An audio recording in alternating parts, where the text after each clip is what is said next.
A simple woman entered a luxury restaurant in San Francisco and was mocked by staff who thought she didn't belong. The receptionist smirked, waiters whispered, and everyone laughed at her jeans jacket. But their smiles vanished when her billionaire husband arrived and they realized their terrible mistake.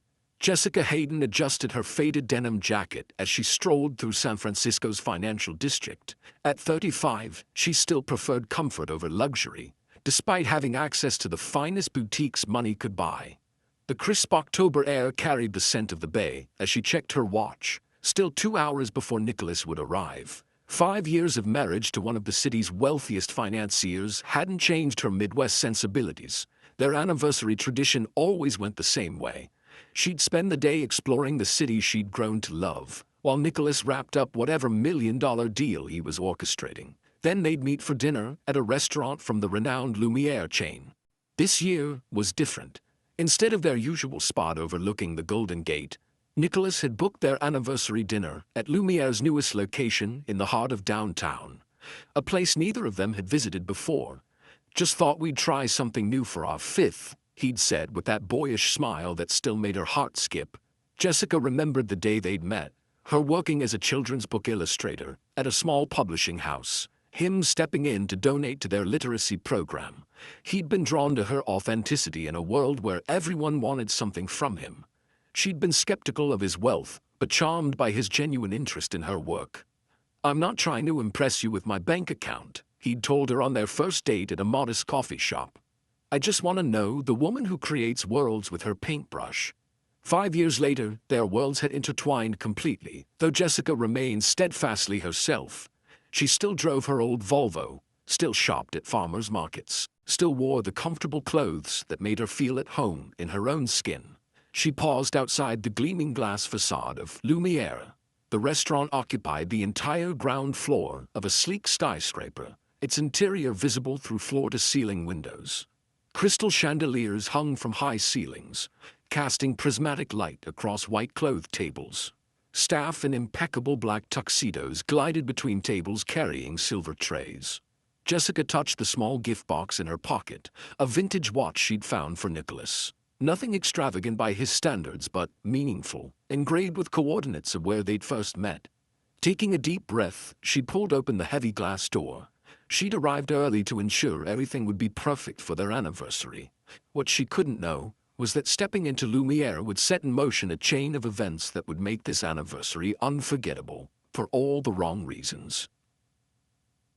The hostess station at Lumiere was a masterpiece of polished mahogany and subtle lighting, designed to make an immediate impression. Behind it stood a blonde woman with a perfect chignon and an even more perfect smile, the kind that never quite reached her eyes.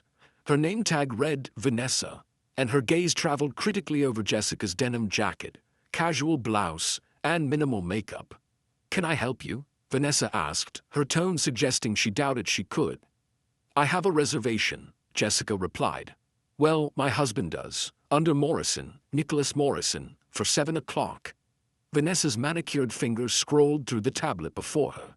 Her eyebrows lifted slightly when she found the name. "That reservation is for 7. It's only 5:15. "I know I'm early. I thought I might have a drink at the bar while I wait." The hostess's smile tightened. "The bar is reserved for patrons with confirmed seating." She glanced meaningfully at Jessica's outfit. "Perhaps you'd be more comfortable at the cafe down the street. We can call you when your husband arrives." The way she said husband carried an unmistakable note of disbelief. Jessica straightened her shoulders. "I'm happy to wait here, thank you." Vanessa exchanged glances with a passing waiter, a tall young man with slicked back hair, who raised his eyebrows in silent communication. He approached, adjusting his bow tie. "Is there a problem, Vanessa?" His name tag identified him as Marcus.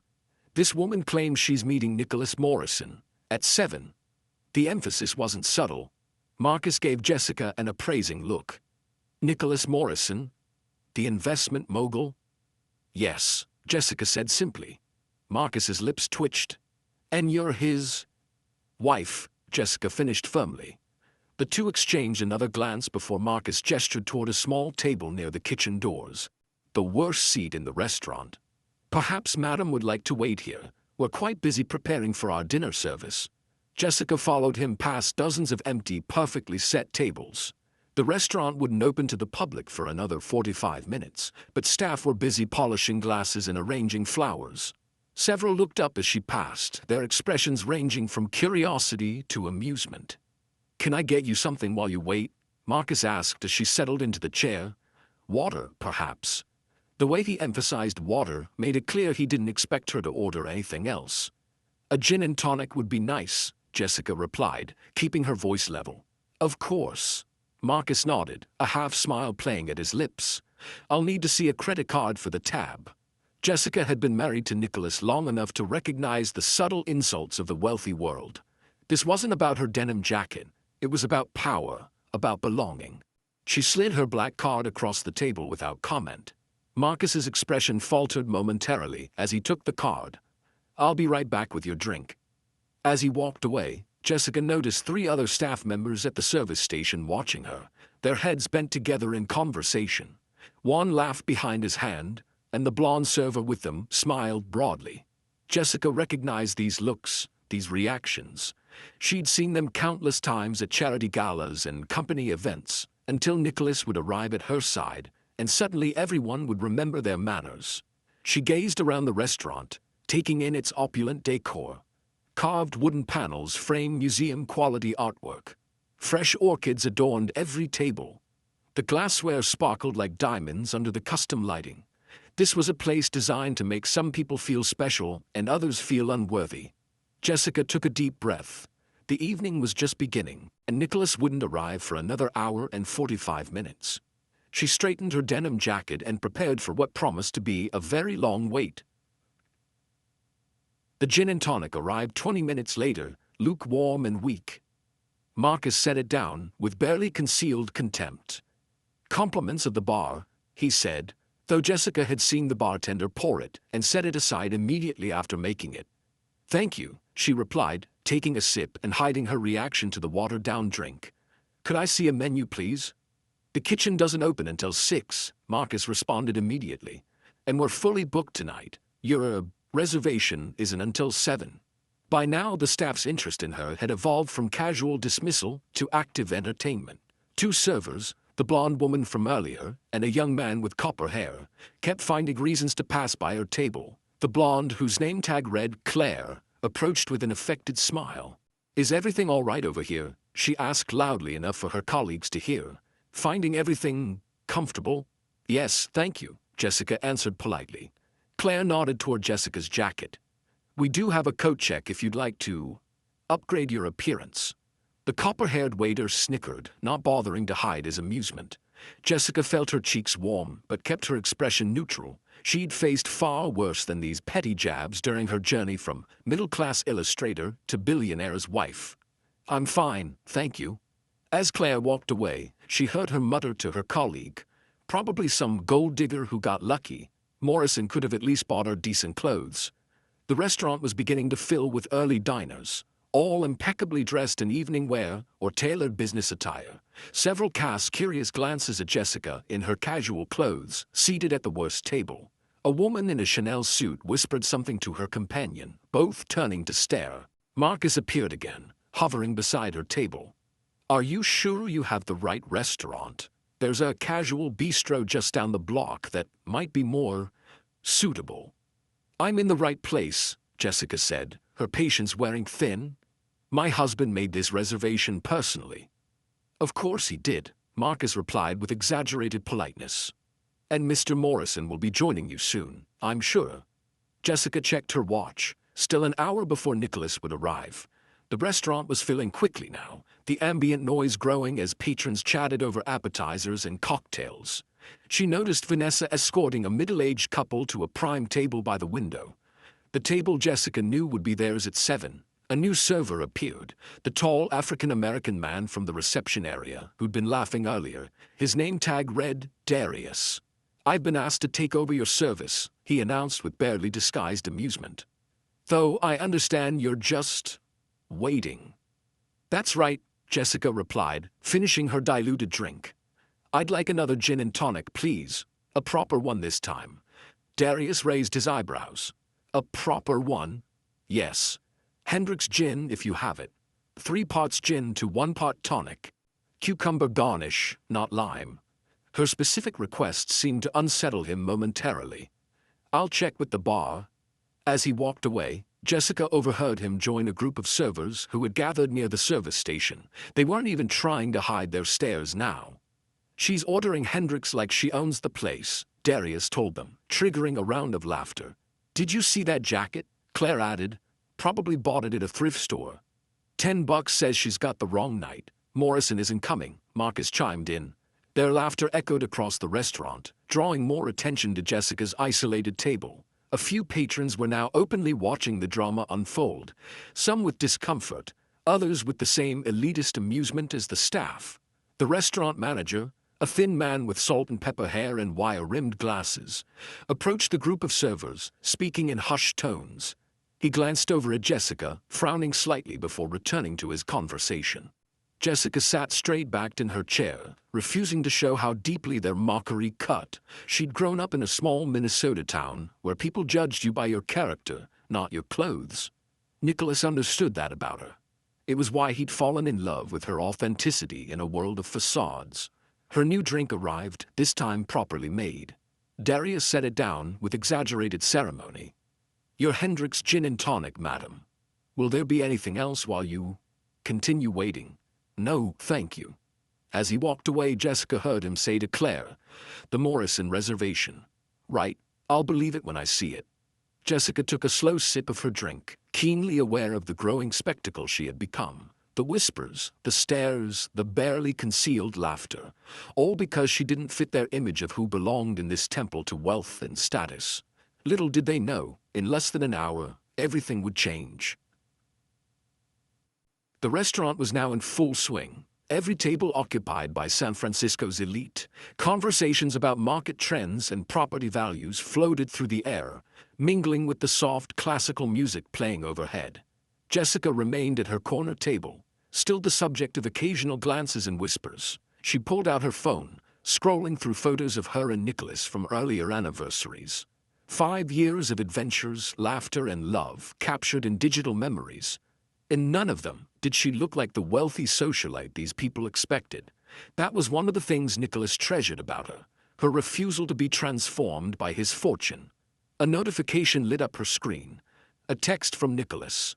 Wrapping up now, can't wait to see you. Happy anniversary, my love. Jessica smiled, typing back. I'm already here, table by the kitchen. You can't miss me, I'm the one in the scandalous denim jacket. His reply came seconds later. My rebel bride. See you soon.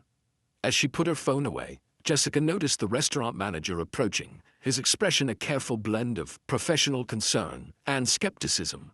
Excuse me, miss, he said, hands clasped in front of him. I'm Edward Winters, the general manager. I understand you're waiting for someone. Yes, my husband, Nicholas Morrison. He'll be here at 7, Jessica replied, meeting his gaze directly. Edward's eyebrows arched slightly. Nicholas Morrison of Morrison Financial Partners. The same. The manager paused, studying her. She could see the calculations happening behind his eyes, weighing the probability that this simply dressed woman could be telling the truth against the staff's conviction that she was an imposter. I see, he finally said. Well, if you could perhaps provide some verification. We've had instances of misunderstandings in the past. Before Jessica could respond, an elderly couple at a nearby table caught her eye. The woman, elegant in a navy dress with a pearl necklace, was giving her a sympathetic look. As the manager stood waiting, the woman rose and approached their table. Jessica Hayden Morrison, she asked warmly. Jessica looked up, momentarily confused until recognition dawned. Mrs. Abernathy, how lovely to see you. Mrs. Abernathy was the chairwoman of the Children's Literacy Foundation, where Jessica and Nicholas had met. She turned to the astonished manager. Mr. Winters, do you know who this is? This is Jessica Morrison, one of our most generous benefactors. She and her husband Nicholas donated the new children's wing at the city library last year. Edward's expression shifted instantly. I wasn't aware. Jessica is extraordinarily talented, Mrs. Abernathy continued. Her illustrations have brought joy to thousands of children. We're lucky to have her in San Francisco. Jessica felt a wave of gratitude for this unexpected ally. Thank you, Mrs. Abernathy. How is the foundation doing? Thriving, dear, thanks to supporters like you and Nicholas. She turned back to the manager. I do hope you're taking good care of her. Edward nodded vigorously. Absolutely, Mrs. Abernathy. We value all our guests. The older woman gave him a knowing look before returning to her table. Edward's demeanor had transformed completely.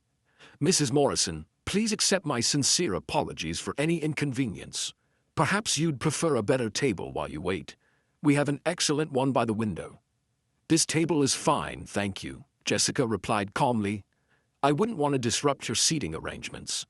Edward hesitated, clearly uncomfortable. Of course. Please, let us know if you need anything at all. As he walked away, Jessica noticed the staff at the service station had fallen silent, watching the exchange with dawning unease. Darius whispered something to Marcus, who glanced at Jessica with new wariness. The clock on the wall showed 6:40 p.m. Just 20 minutes until Nicholas would arrive. Jessica could have ended their discomfort immediately with a phone call to her husband, but something in her wanted them to experience the full weight of their misjudgment. Another staff member approached, this time a young woman who hadn't been part of the earlier mockery. She set down a small plate of appetizers. Another staff member approached, this time a young woman who hadn't been part of the earlier mockery. She set down a small plate of appetizers. Compliments of the chef, Mrs. Morrison, she said quietly. I'm so sorry about earlier. Jessica thanked her, noting how news of her identity was spreading through the restaurant. Several patrons were now looking at her with recognition rather than disdain. A few seemed embarrassed by their earlier reactions. At a table across the room, Claire was being lectured by Edward, her expression growing increasingly mortified as she repeatedly glanced in Jessica's direction. Marcus and Darius hovered nearby, their earlier confidence now replaced by visible anxiety. Jessica sipped her drink, watching as the restaurant's attitude toward her shifted like a changing tide. The transformation was happening even before Nicholas arrived. Mrs. Abernathy's recognition had cracked the facade, but it was merely the beginning. The glass doors at the entrance swung open and several heads turned. It wasn't Nicholas yet, but Jessica knew her wait was almost over. The staff's reckoning was minutes away, and not even their most practiced apologies could undo what had already transpired. At precisely 7 o'clock, the front doors of Lumiere opened. Nicholas Morrison entered with the quiet confidence of a man who knew his place in the world, but never felt the need to prove it. At 43, he cut an impressive figure, tall and broad-shouldered in a perfectly tailored charcoal suit, his dark hair touched with silver at the temples. Unlike many of his wealthy peers, there was nothing ostentatious about Nicholas. His only visible luxury was the vintage watch Jessica had given him for their 3rd anniversary. Vanessa rushed forward, her professional smile cranked to maximum wattage. Good evening, sir. Welcome to Lumiere. Nicholas nodded politely. Thank you. I believe my wife is already here. Jessica Morrison. The color drained from Vanessa's face. Your wife is here? Yes. She texted that she'd arrived early. Vanessa's eyes darted around the restaurant until they landed on Jessica in her corner table. Of course, Mr. Morrison. She's right this way. As Nicholas followed Vanessa through the restaurant, heads turned. Several people nodded in recognition. Nicholas Morrison was a fixture in San Francisco's financial world, known not just for his wealth, but for his ethical business practices and philanthropic work. Jessica watched as they approached, noting how the staff scattered like startled birds from their path. The expressions on their faces would have been comical if they hadn't spent the last 2 hours treating her like an unwelcome intruder. Nicholas's face lit up when he saw her. There's my girl, he said warmly, bending to kiss her cheek before taking the seat opposite her. Sorry if I'm a minute late. Traffic was worse than expected. You're right on time, Jessica replied, smiling. I've been entertained. Nicholas raised an eyebrow, sensing something in her tone. Before he could ask, Edward appeared at their table, practically wringing his hands. Mr. Morrison, welcome to Lumiere. I'm Edward Winters, the general manager. We're absolutely honored to have you dining with us this evening. Thank you, Nicholas replied, his attention still on Jessica. I hope my wife hasn't been waiting long. Edward swallowed visibly. Mrs. Morrison arrived a bit early, but I assure you we've been taking excellent care of her. Jessica met Edward's pleading eyes with a calm gaze. She could have exposed their treatment of her, but decided that silence would speak volumes. "The view from this table has been educational," she said instead. Nicholas glanced around, suddenly registering that they were seated at the worst table in the restaurant, tucked away by the kitchen doors. His expression shifted subtly. Those who knew him well recognized the dangerous glint in his eye. "I requested our usual table, by the window," he said evenly. Edward paled. "There must have been some misunderstanding. Please, allow me to relocate you immediately." "That won't be necessary," Nicholas replied. "My wife seems comfortable here." Jessica could see the panic intensifying on Edward's face. By now, Marcus, Claire, and Darius had gathered at the service station, watching the unfolding scene with horror. "Perhaps you could send over the staff who've been serving my wife while she waited," Nicholas suggested, his tone pleasant but firm. Edward hesitated for just a moment before nodding. "Of course, sir." As he walked away, Nicholas reached across the table to take Jessica's hand. "What happened?" "Let's just say I've been reminded how shallow some people can be," Jessica replied. "But Mrs. Abernathy was here. She recognized me." Nicholas smiled. "Elaine Abernathy has always had excellent judgment." Edward returned with Marcus, Claire, and Darius in tow. All three looked like they were facing a firing squad. "These are your servers for the evening," Edward announced, his voice slightly higher than normal. Nicholas looked at each of them in turn, noting their name tags. "Marcus, Claire, Darius, thank you for looking after my wife. Was she well taken care of?" The three exchanged panicked glances. Marcus stepped forward, clearing his throat. "Mr. Morrison, there may have been a misunderstanding." "No misunderstanding," Jessica interrupted gently. "They've been very revealing." Nicholas's expression hardened as understanding dawned. "I see." Claire stepped forward, her earlier confidence nowhere to be seen. "Mrs. Morrison, please accept our sincere apologies for any misunderstanding." "What exactly are you apologizing for, Claire?" Nicholas asked, his voice dangerously soft. Claire froze, trapped between admitting their behavior and trying to maintain the pretense that nothing had happened. "Perhaps for suggesting I check my coat to upgrade my appearance," Jessica offered, "or for suggesting I was a gold digger who got lucky." Darius looked like he wanted the floor to swallow him whole. "Sir, we never meant—" "I believe you did," Nicholas cut in. "And I believe my wife has been subjected to 2 hours of subtle and not-so-subtle humiliation, because she doesn't fit your image of wealth." Edward was now sweating visibly. "Mr. Morrison, I assure you this is not how we train our staff. There will be serious consequences." "Yes, there will be," Nicholas agreed, "starting with this." He pulled out his phone, tapped a few times, and turned the screen toward Edward. On it was an email confirmation showing that Nicholas Morrison's investment firm had just acquired a controlling interest in the Lumiere restaurant chain. "I was going to announce this next week, but it seems appropriate to mention it now. As of 4 o'clock this afternoon, I own 60% of this restaurant and all its locations." The silence that followed was absolute. Every staff member stood frozen, the implications of Nicholas's words sinking in. This wasn't just any wealthy customer they had mistreated. This was their new owner.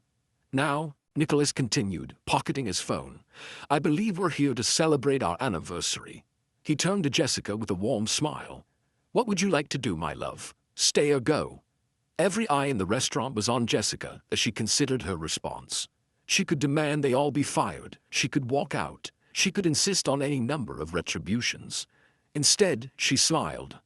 "Let's stay. I'd like to see what they can do when they're not judging the book by its cover."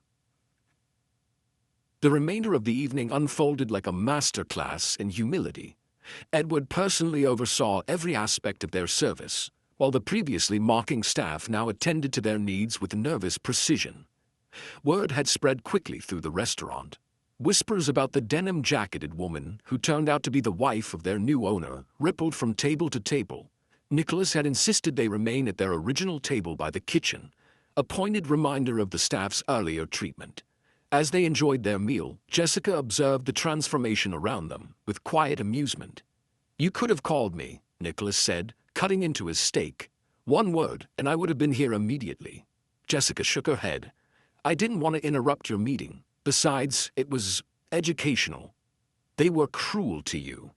They were cruel to a woman in a denim jacket, Jessica corrected. It wasn't personal. It was about what I represented, or what they thought I represented. Nicholas studied her with admiration. Most people would have demanded they all be fired on the spot. What good would that do? Jessica asked, sipping her wine.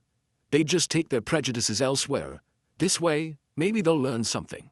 As they finished their dessert, Edward approached their table once more, his demeanor completely transformed from their earlier interaction. Mr. and Mrs. Morrison, on behalf of the entire staff, I want to extend our deepest apologies for the inexcusable treatment Mrs. Morrison received earlier this evening. Jessica noted how he carefully avoided mentioning specifics, still trying to save face. I've taken the liberty of comp. We'll pay our bill in full, Nicholas interrupted. This isn't about money, Edward. The manager looked surprised but nodded quickly. Of course, sir. Again, I want to assure you that disciplinary action will be taken immediately. Jessica looked up at him. Instead of discipline, perhaps education would be more valuable. Not everyone is born knowing how to recognize true worth. Edward blinked, clearly not expecting this response. Yes, Mrs. Morrison, that's very generous of you. As they prepared to leave, Nicholas placed his hand over Jessica's. Happy anniversary, my love. Jessica smiled, reaching into her pocket for the small gift box. I almost forgot in all the excitement. She handed him the package. Happy anniversary. Nicholas opened it to find the vintage watch, engraved with the coordinates of the children's publishing house where they'd first met. His eyes softened as he read the inscription. It's perfect, he said, his voice thick with emotion. Just like you. As they walked toward the exit, the staff lined up to bid them farewell. Marcus, Claire, and Darius stood among them, their expressions a mixture of shame and apprehension. Jessica paused before them. I hope you'll remember that wealth isn't always wrapped in designer labels, she said quietly, and that kindness costs nothing but means everything. Outside, as they waited for the valet to bring their car, Nicholas wrapped his arm around Jessica's shoulders. Are you okay? Jessica leaned into him, watching the glittering San Francisco skyline. I'm fine. Better than fine, actually. It's good to be reminded occasionally of who you are and what really matters. And what matters to you, Jessica Morrison? He asked, though he already knew the answer. She smiled up at him, adjusting her denim jacket. Authenticity, kindness, and you, of course. Always you. Their car arrived, and as they drove away from Lumiere, Jessica knew that, while they might not be welcomed back by the staff with open arms, they had left behind a lesson far more valuable than any tip could convey. True worth is never about appearance, and real class has nothing to do with clothes. Sometimes the most powerful lessons come from unexpected moments. Jessica walked into that restaurant as herself, authentic and unpretentious, and walked out the same way, despite the humiliation she endured. Her story reminds us that real dignity isn't found in designer labels or social status, but in staying true to yourself, even when others judge you for it. If you enjoyed this story of mistaken judgment and powerful lessons, hit the subscribe button and join our community. Share in the comments where you're watching from, and if you've ever been misjudged based on appearances. Remember, in a world that often values the surface, be someone who sees deeper. Until next time, thank you for watching.